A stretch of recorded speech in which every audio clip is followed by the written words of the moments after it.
ಇಲ್ಲಿ chicken tandoori ready ಆಗಿದೆ.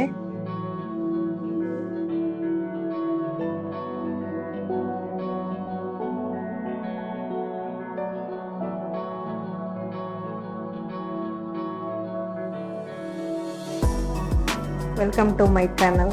ಇವತ್ತಿನ ರೆಸಿಪಿ ಚಿಕನ್ ತಂದೂರಿ. ಈಗ ಹೇಗೆ ಮಾಡೋಣ ಅಂತ ನೋಡೋಣ ಬನ್ನಿ. 4 ದೊಡ್ಡ ದೊಡ್ಡ ಪೀಸ್ ಚಿಕನ್ ತಗೊಂಡಿದ್ದೀನಿ, ಕಟ್ಸ್ ಹಾಕ್ಕೊಂಡು ಇಟ್ಕೊಂಡಿದ್ದೀನಿ. ಈಗ ಇದಕ್ಕೆ ಮಸಾಲೆ ಹಾಕೋತೀನಿ.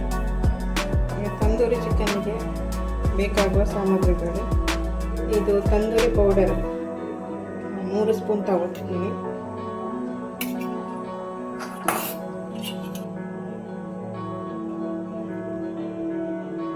ಯಾವುದಾದ್ರೂ ಕಂಪನಿದು ಓಕೆ, ಇಲ್ಲ ನೀವು ಮನೆಯಲ್ಲೇ ಮಸಾಲೆ ರೆಡಿ ಮಾಡ್ತೀರಂದ್ರೂ ಓಕೆ.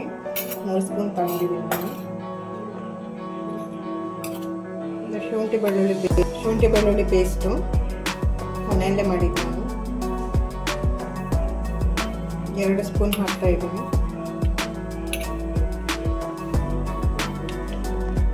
ಮೊಸರು 3 ಸ್ಪೂನ್ ಅಷ್ಟು ಹಾಕ್ತಾ ಇದ್ದೀನಿ.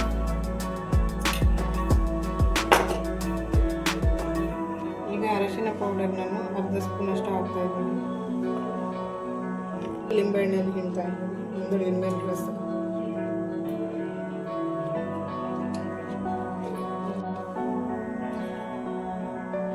ರುಚಿಗೆ ತಕ್ಕಷ್ಟು ಉಪ್ಪು, ಪೆಪ್ಪರ್ ಪೌಡರ್ ಆ್ಯಡ್ ಮಾಡ್ತಾ ಇದ್ದೀನಿ. ಬಟ್ ಬೇಕಿದ್ದವ್ರು ಮಾತ್ರ ಹಾಕ್ಕೊಳ್ಳಿ, ಬೇಡ ಅಂದರೆ ಹಾಕ್ಕೊಳ್ಳಿ. ಇದನ್ನು ಚೆನ್ನಾಗಿ ಮಿಕ್ಸ್ ಮಾಡ್ಕೊಳ್ಳಿ. ಮೊಸರು ಬೇಕಿದ್ದರೆ ಆ್ಯಡ್ ಮಾಡ್ಕೋಬೋದು.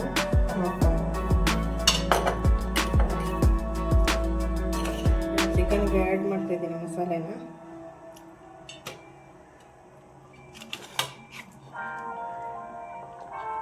ಮಸಾಲೆ ತುಂಬ ತೆಳುನೂ ಆಗಬಾರ್ದು, ಜಾಸ್ತಿ ಗಟ್ಟಿನೂ ಇರಬಾರ್ದು. ಈಗ ಮಸಾಲೆ ಹಾಕಿ ಆಗಿದೆ, 1 ಗಂಟೆ ಹೀಗೆ ಇಡೋಣ, ಆಮೇಲೆ ಫ್ರೈ ಮಾಡೋಣ. ಈಗ ನಾನು ಒಂದು ನಾನ್ ಸ್ಟಿಕ್ ಪಾತ್ರೆ ತಗೊಂಡಿದ್ದೀನಿ. ಒಂದು 8 ರಿಂದ 10 ಸ್ಪೂನ್ ಅಷ್ಟು ಆಯಿಲ್ ಹಾಕೊಂಡಿದ್ದೀನಿ.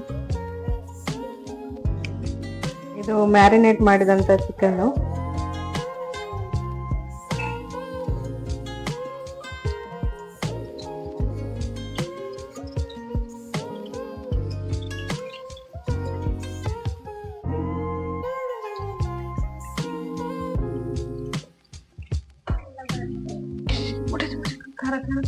ಖಾರ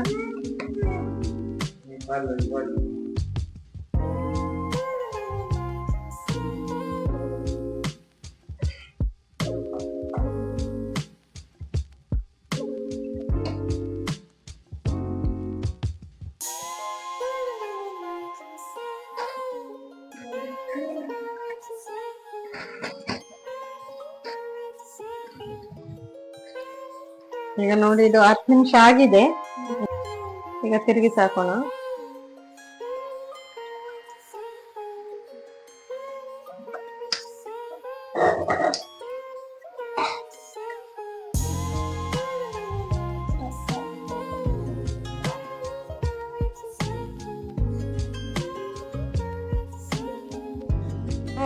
ತಂದೂರಿ ಚಿಕನ್ನಿಗೆ ಗ್ರೀನ್ ಚಟ್ನಿ ಮಾಡ್ತಾ ಇದ್ದೀನಿ. ಗ್ರೀನ್ ಚಟ್ನಿ ಮಾಡ್ಲಿಕ್ಕೆ 1 ಹಿಡಿಯಷ್ಟು ನಾನು ಪುದೀನ ಸೊಪ್ಪು ತಗೊಂಡಿದ್ದೀನಿ. ಇದು ಸ್ವಲ್ಪ ಒಂದು ಕಾಲಷ್ಟು ನಾನು ಇದು ತಗೊಂಡಿದ್ದೀನಿ, ಕೊತ್ತಂಬರಿ ಸೊಪ್ಪು ತಗೊಂಡಿದ್ದೀನಿ. ಮತ್ತೆ ಖಾರಕ್ಕೆ ಬೇಕಾಗುವಷ್ಟು, ಅಂದ್ರೆ ನೀವು ಖಾರ ಚಟ್ನಿ ಯಾವ ರೀತಿ ಖಾರ ಬೇಕು, ಎಷ್ಟು ಖಾರ ಬೇಕು ನೋಡ್ಕೊಂಡು ಹಾಕಿ. ನಾನಿಲ್ಲಿ 4 ಮೆಣಸಿನ್ಕಾಯಿ ಹಾಕಿದ್ದೀನಿ. ಮತ್ತೆ ಸ್ವಲ್ಪ ಮೊಸರು ತಗೊಂಡಿದ್ದೀನಿ. ರುಚಿಗೆ ತಕ್ಕಷ್ಟು ಉಪ್ಪು ಚಟ್ನಿ.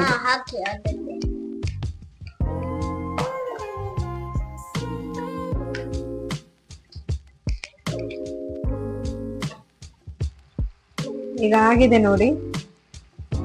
ಇನ್ನು ಒಲೆ ಮೇಲೆ ಇದನ್ನು ಸುಡುವ. ಈ ಚಿಕನ್ ಅನ್ನ ಮೀಡಿಯಂ ಫ್ಲೇಮಲ್ಲಿ ಒಲೆಯಲ್ಲಿ ಸ್ವಲ್ಪ ಬೇಯಿಸ್ಬೇಕು. ಅಂದ್ರೆ ಈ ರೀತಿ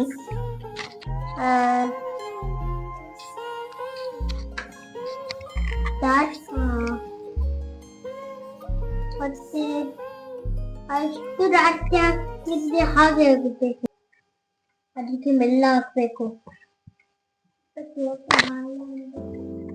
ಗ್ಯಾಸ್ ಹಾಳಾಯ್ತು. ಏನಾಗಿದೆ ನೋಡಿ, ಹೇಗೆ ಆಗಿದೆ ನೋಡಿ. ಹೇಗೆ ಆಗುತ್ತೆ ಹಾಗೆ ಆಗುತ್ತೆ. ಅದು ಸಹ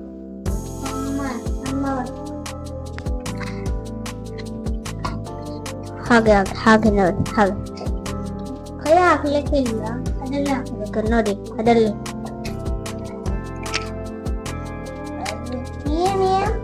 ಹಾಗೆ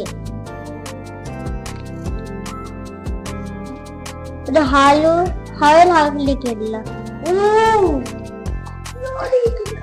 ಅಯ್ಯೋ ಅಯ್ಯೋ ಅಯ್ಯೋ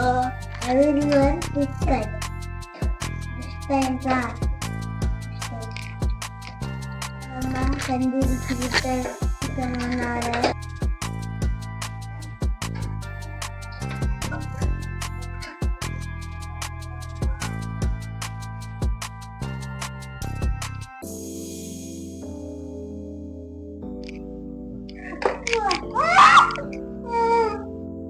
ಇವಾಗ ಇದಕ್ಕೆ ಒಂದು ತುಂಡು ಕೆಂಡವನ್ನು ಇಟ್ಟಿದ್ದೀನಿ, ಸ್ವಲ್ಪ ಆಯಿಲ್ ಹಾಕ್ತಾ ಇದ್ದೀನಿ.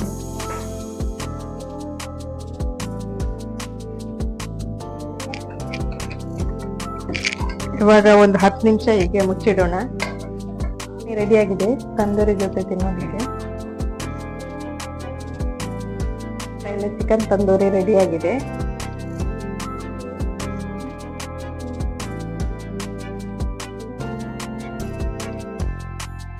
ಹೊಸ ರೆಸಿಪಿಯೊಂದಿಗೆ ಮುಂದಿನ ವಿಡಿಯೋದಲ್ಲಿ ಸಿಗ್ತೀನಿ. ಬಾಯ್.